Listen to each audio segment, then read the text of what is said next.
Financial Survival Network, helping you to survive and thrive in the new economy. Get our complimentary newsletter at financialsurvivalnetwork.com. This is the Financial Survival Network. These are tough times, and they're getting even tougher.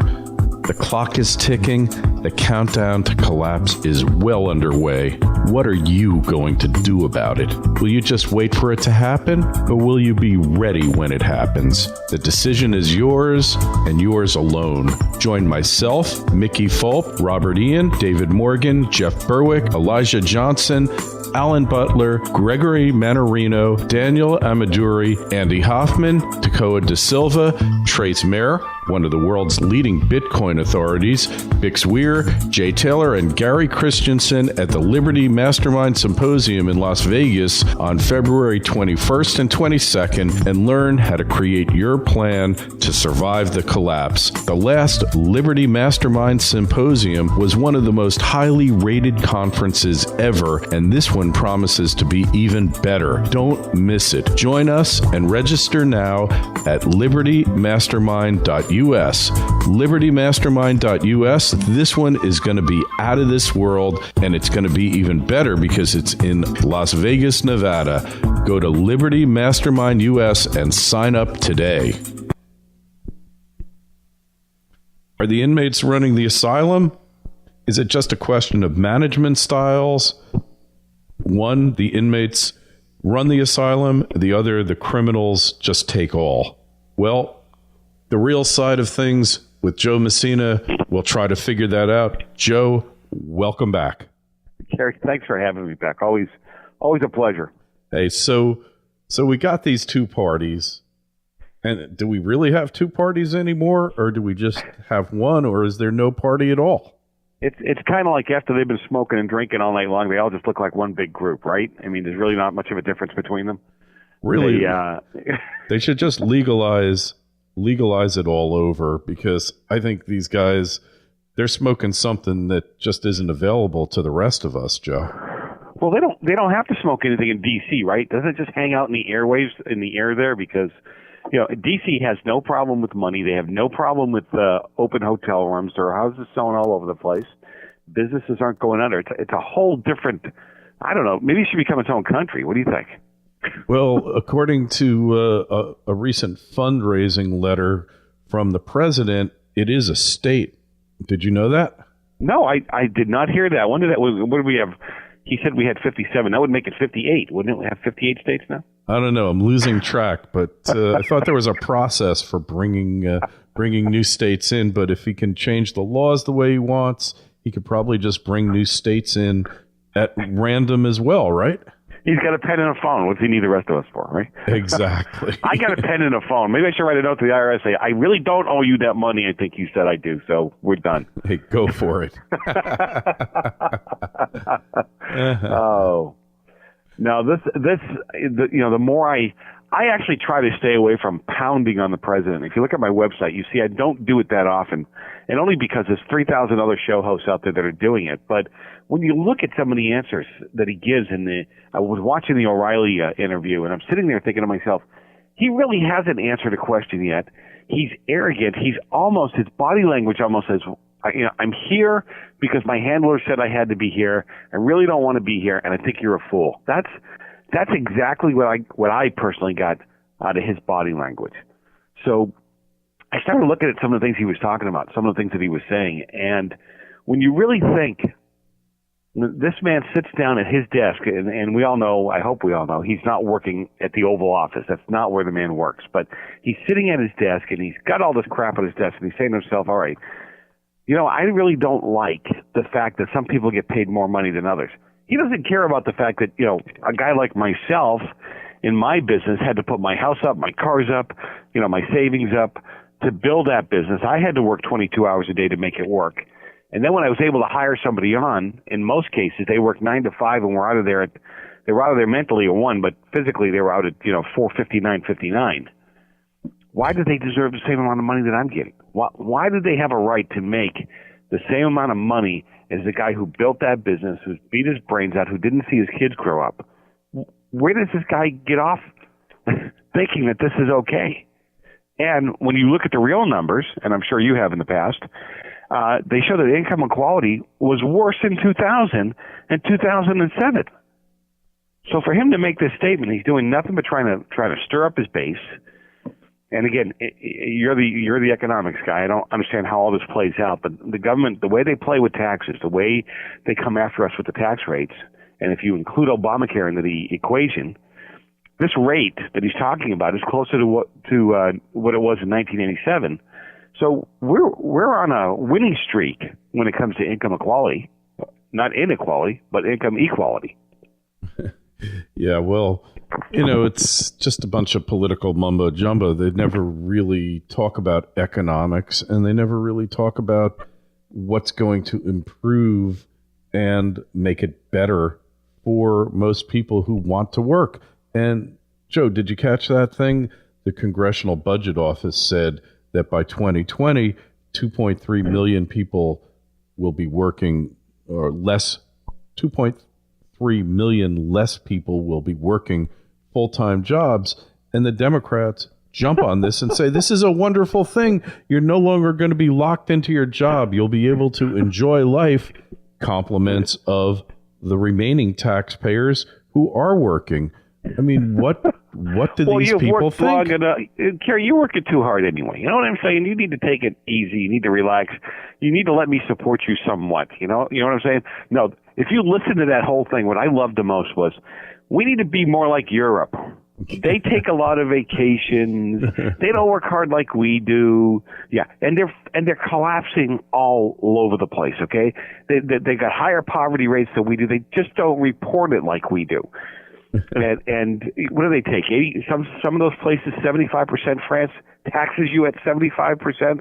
But don't worry about it, because they will take care of you later on. You won't have to worry about putting your own retirement fund together. And again, if we want to see rioting in the streets, if we want to see grandma sitting under on a street corner later on, because they can't keep this up. You know it as well as I do.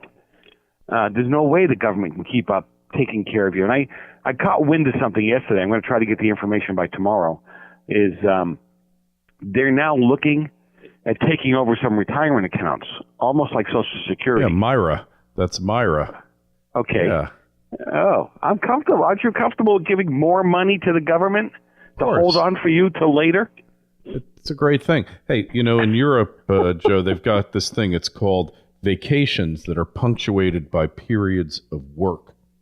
That's what they do in Europe, and there's nothing wrong with that as long as somebody can afford it, right? Most people, not all, but most people work hard when they're younger, so they can relax later on, and they want to put enough money together so they can live the lifestyle or retire the way they want to retire and that kind of thing. For the government to sit down and really believe that it's going to take care of you later on, what does that really mean? Does that mean, like Russia, I get a one-bedroom apartment, in downtown Boston when I'm older because I really don't need a house? I don't need to be out in the suburbs. I don't need the peace and quiet and the tranquility of a different area that I want to work hard to get to. Why do people don't see that part of it? They're going to dictate to you where you're going to live, how much money you're going to get for food. Is this craziness? But there's got to be something in the air, Kerry, because people are not pushing back. They're whipped. They're really whipped, Joe. Well, let's talk about raising the minimum wage, okay? And I loved he definitely has a pen and a phone, right? Because he raised the minimum wage for federal vendors to $10.10 an hour. 10.10. Glory, hallelujah. Everybody's all excited. Look, he's taking the first steps. Well, first and foremost, it doesn't happen in 2015, right? Because details we don't want to get into. It only happens for new vendors coming on. So there's nothing being, set up for the current vendors, some who have 3 and 4 and 5 year contracts. So what's he doing for the current people? And by the time 2015 comes along and this kicks in, minimum wage might be $15 in other areas. So I don't know. He's fooling a lot of people. I don't know why people are not paying attention to this. Are they just looking at the $10.10 an hour wage and say, "Oh my God, I'm making $8.50 now. This would be so much better. I'll get it." What does that work out after taxes? What do you get? $22 a week?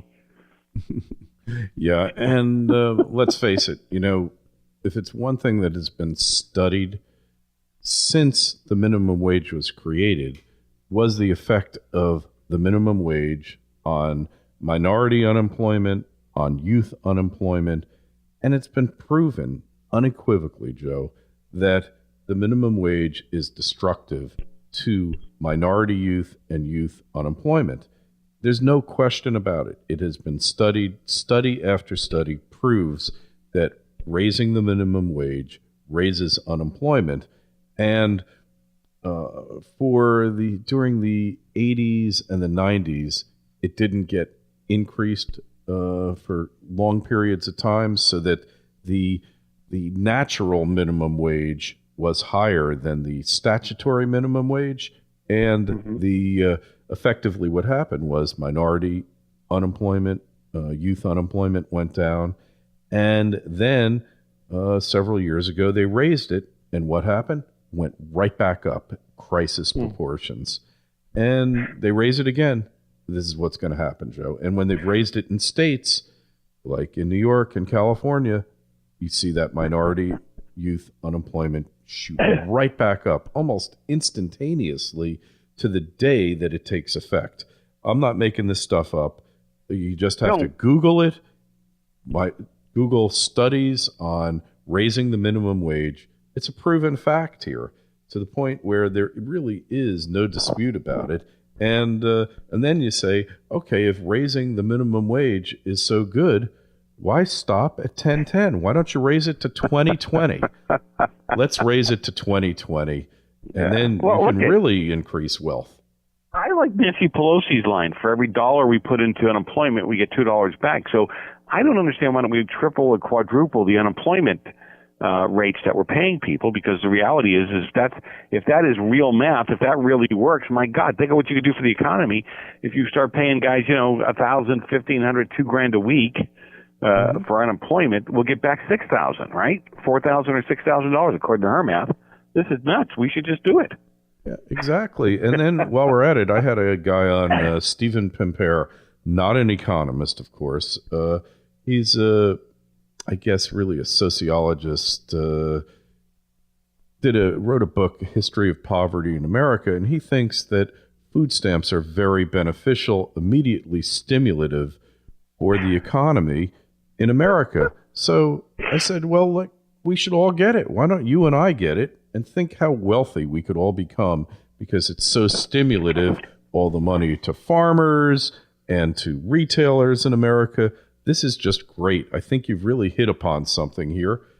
We can have a booming economy, just give everybody food stamps. Well, you're making fun of me. I said, no, I'm just carrying your premise to its logical extreme, that food stamps are stimulative of the economy. And I don't know if you caught that Fox News report on Surfer Dude. He was getting lobster and sushi out in California. And and he also had a band and, singing, I don't need no MF job. I don't want no MF job. Isn't it great? Right? You got to love it. Well, yeah. Well, listen, now come on. In all fairness, he was stimulating the local local supermarket and the local lobster restaurant. So, he was bringing money into that area. Isn't that great, though? I mean, they really... I don't know. Again, I'm not a math whiz, but I look at this stuff and say a little common sense applied would go so far in these situations. And you're talking about the unemployment for youth. I just did a story last week about how youth unemployment, the general overall youth unemployment, is at 20%. It's one of the highest rates it's been at since the 70s. And at the minority level, it's at 21%. Yeah. So, I mean, he is doing nothing for the young and the minorities. And I remember when I was in high school, back when we used real tablets and chisels, not the tablets they have today, but when I was in high school, I mean, we were looking forward to that job at nights or weekends. It's how you bought your gas, your beer, and your women. It was just play money for the weekend, and no more. These young people don't have anything to look forward to like that. Yeah, I know. Yeah. So, but they don't have anything to look forward to when it comes to that kind of stuff. Yeah, no, you're so right. And it's a tragedy because it's avoidable. And unfortunately, everybody talks about economics, but when it comes to really listening to what the economists tell us about what really happens when you follow economic principles, we don't do that. And that means getting the government out of the economy.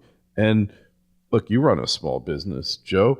I mean, how many times do you have to deal with the government getting into your business and annoying the hell out of you and making your life more difficult and harder to produce? In California, it's gotten to the point that if you use any kind of aerosol spray, commercial aerosol spray, that you have to weigh the can before you use it and weigh it afterward. And then every month you have to make a report every quarter you make a report as to how much pollution you've put into the air, and you have to pay they call it a tax, I call it a fine for doing your work. Yeah, exactly. So yeah, I want more government. No question about it. The more the merrier. Yeah, well, think of all the people who are employed who would be unemployed, and they're paid a little bit more than the minimum wage, aren't they, in California, huh? Yeah. Well, Kerry, listen, let me ask you a question. When you talk about government, we want smaller government. We want people to get rid of the waste. I mean, somebody did a study on this once about 7 or 8 months ago. I remember reading this about how immediately we would release about 200,000 to 300,000 employees, federal employees, into the unemployment rolls. And I was thinking, somebody's got to do the numbers on that to figure out how much of a hit to the economy that is, or do you retrain them and help them find work somewhere else? We've actually analyzed this, me and a lot of other people involved in this. So you're not going to throw them out on the street at once, all right? And they do have pensions accruing, and they're at different points in their careers. You have to understand that. Some of them have been working way too long, making your life and my life miserable. Okay. For every guy working at the EPA, slowing down economic activity, sending that guy off to the pasture is a benefit to the economy. You have to understand that. A lot of what these guys do is really destructive to the economy. So getting them out of the picture is really going to be a net positive, because the government doesn't create wealth. They don't produce anything. They consume. They destroy. So suck it up. Yeah. So obviously some golden balloons, some golden parachutes are definitely in order for some of the older ones. Vest their pensions, cash them out. Some of the younger ones, a year or two of severance pay, adios amigo, and you basically are going to be shutting down whole departments. There is going to be a negative effect to some extent, but that's going to be temporary, just like what you had when they cut back on defense in California and unleashed all those people on the private sector. Eventually, they were absorbed, and great things happened, great technology advances. They were into computers, websites, all that. It's a transition that's going to take place. We got to start, though. We can't just talk about it. Got to start, got to have it done. And that's really the important thing, is it's got to start at some point. You can't intellectualize about it. You have to do it. That's really what it comes down to. It's got to start at some point. We can't really, we can't really just intellectualize about it anymore. It has to happen. You mean you got to actually use the pen and the phone and make it work? Yeah, the pen, the phone, the baseball bat, the whip, the chair. I would just send them all. Well, you know what? I had this concept, Joe.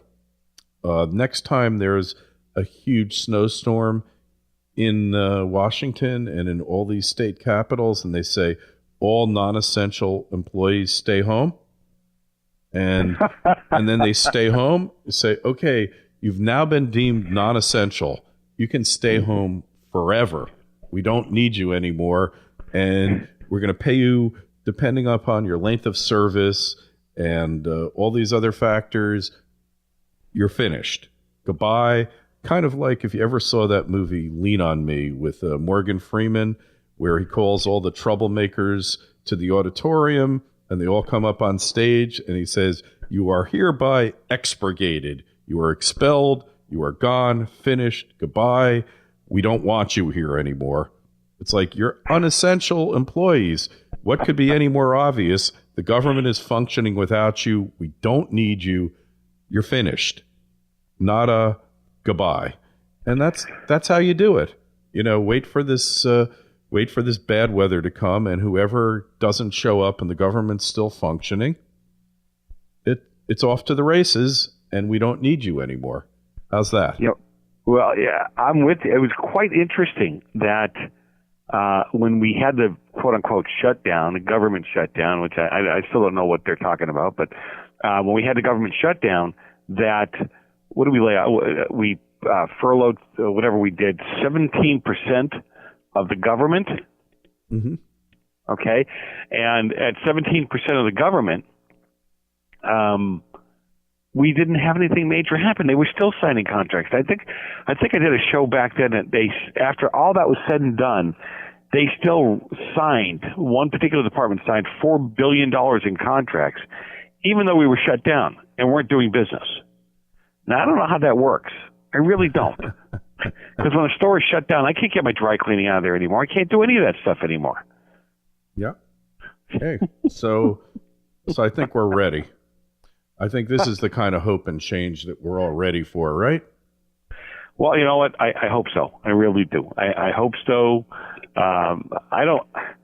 I still think, I've been saying this for 3 years now, that most Americans are kind of napping on the couch. They're not really sleeping. They're not really wide awake. And every once in a while, they hear a noise. They look up, really don't have a grasp on what's happening, and they go back to sleep again. That just scares the crap out of me. Mm-hmm. And the president's running around telling everybody he's created 8 million new jobs in the past 4 years. That is a true statement. He is not lying to us. But if you include the year he started, if you actually do real numbers, real math, and pull all the variables in, he's created less than 2.5 million jobs. Amazing. And I tell people, pay attention. You've got to. It hasn't been this bad since the Peanut Man was running the country. You know what I'm saying? You got to pay attention to this. That's lovely. Yeah, you have a talent for this, Joe. And yeah, it's, you know what? It's like Detroit. If you look at Detroit here, Joe, they're paring that place to the bone. And oh yeah, everything that could be contracted out. The only thing I'd like to see, and I think you'd like to see it too, is contract out these schools. Like, give up on the science experiment of government schools. Deem it a failure. It's been a failure. I know it's been a failure. It's done. Yeah. Right? I'm with you. I am totally with you on this one. It is, when you look at what vouchers do, when you look at what they do at the charter school level, at the private school level, these schools, in most cases, not all, I'm not going to paint with that broad of a brush, but in most cases, they do fantastic. They do better than the public school. And in Miami, when they kicked in the vouchers the first time, even the public schools, their local grade point average started to climb when they saw these vouchers starting to be implemented. So what that tells me is they can do it if they have incentive to do it, which is their job. Exactly. You hit the nail on the head. And on that note, it can't happen fast enough. Unfortunately, sometimes you got to hit bottom before you can really improve things. I just pray, Joe, and I think you do too, that the rest of the world doesn't have to go Detroit before it can really improve things. Yeah, I hope not. I hope you're right. I hope, people standing there with their welfare check in one hand, or the government check, I won't even say welfare check in one hand, and the ballot in the other. They know they're going to lose something, and people, we don't know how to sacrifice anymore. We don't know how to take a little personal pain for the betterment of the rest of the family or the rest of the group. Yeah. And so, Joe, we find you where, and where do we find your radio shows? Just hop up on therealside.com. It'll give you stations, times, and when you can listen. And I constantly run I have no old shows. I only have classics. So we run the classic shows. Of course. Continually. You are a classic, Joe. Wait a minute. I don't know how to take that. You're a classic for sure. Thank you. And so the real side, and of course, we've got a link on the financialsurvivalnetwork.com. It's always a pleasure speaking with you, Joe. We always have a good time. And we'll look forward to speaking with you again real soon, like tomorrow, right? Yeah. You're going to be on I get to grill you, put you on the other side of the hot seat, as they say, tomorrow. Yeah, we'll have a good time. All right, I'll put on my professorial hat and give you some economics lessons, okay? Thank you. Be well. Thanks. All right. Hi, it's Kerry Lutz. I recently decided to move my retirement account into physical precious metals to hedge against the coming times. If you want to move an existing retirement account into physical precious metals that you can hold in your hand, tax-free, there's no company that can do it more quickly and efficiently than Regal Assets. It took them just 24 hours to open my new IRA account, and all I had to do was fill out one simple form. The best part is that Regal Assets does all the work for you. They cover the setup and administrative costs for 2013. If you're interested in making the same move I did, call 855-678-6620, 855-678-6620. That's 855-678-6620, or visit them at regalassets.com. You'll be glad you did, and tell them Kerry sent you. Our friend Tom Dyson at the Palm Beach Letter is giving away free copies of a really cool report he put together called How to Protect Yourself from America's New Secret Police. Inside, you'll learn all sorts of simple, everyday tricks you can use to make yourself a little less visible and vulnerable to scammers, hackers, and even the federal government. For instance, inside Tom's report, you'll learn which free internet email service never to use. This company doesn't care if your account gets hacked or not. 4 things the government must tell you if they request your social security number. And how to spot skimmers lying in wait on ATMs and gas pumps, and much, much more. These tricks and secrets are low-hanging fruit ideas. You don't have to invest time or much money into them. Most are free. But by taking some basic measures, you can make your privacy much harder to invade than your neighbors. Tom's report is available for a limited time to listeners who take a trial subscription to his newsletter. Just visit the Financial Survival Network homepage for more information, or go to www.palmbeachletter2.com. That's www.palmbeachletter2.com. The Financial Survival Network, helping you to survive and thrive in the new economy. Get our complimentary newsletter at financialsurvivalnetwork.com. This is the Financial Survival Network.